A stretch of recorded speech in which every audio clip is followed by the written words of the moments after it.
name's Nathaniel Wakelam. I am one of the top bug bounty hunters on HackerOne. My handle on HackerOne is NN Wakelam.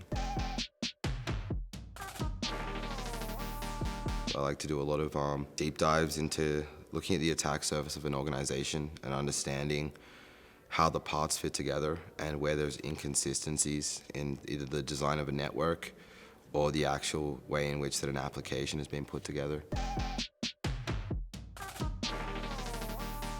Attending HackerOne events all over the world has changed my lifestyle in a couple of ways. I've always been a pretty nomadic person. Like I probably hit between 15 and 20 countries a year without trying.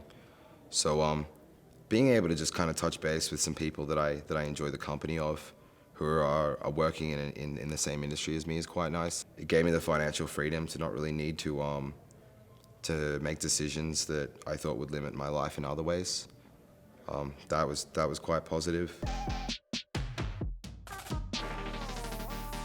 When it comes to strategies for finding vulnerabilities, I think that primarily you've got to look at what you're doing as an investment of time, because if you look at doing anything like this, whether it be computer security or anything else, if you're approaching this primarily to find bugs to make money, and your motivations are economically driven, what you're inevitably going to come into is that your outcomes aren't going to match what you're looking for. If you do things because you're passionate about them and you find them interesting, you'll get the outcomes you're looking for.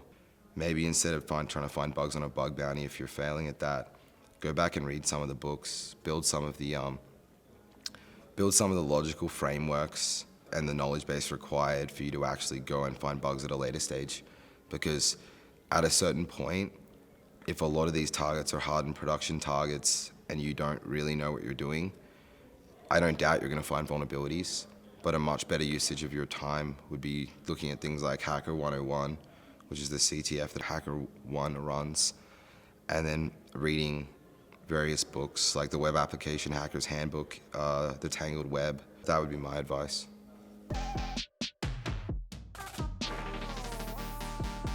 So the first handful of HackerOne events that were ever run, I attended. I can remember the first one I attended at DEF CON. I got the opportunity to sit around with a group of my peers and actually riff off each other and, you know, hack a company together.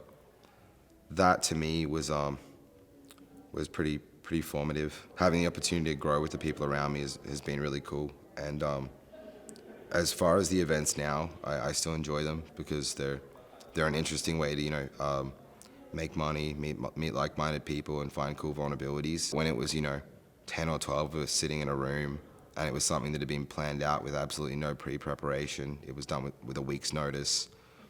Like, it wasn't better or worse, it was just different. And at like 20 years old, that was really cool. I see a lot of discussion in this community about how to become a better hacker and how to reach your outcomes. And HackerOne provides a lot of support for people to move forward in that respect. But if you actually want to get good at anything, whether it be security or anything you do in your life, there's an element of personal responsibility that comes into it. And if you want to go out and find really good vulnerabilities, and the people that you see at these events, you know, you want to be a part of these, a lot of this is a time investment. Anything you want to get good at is literally time invested equals outcome.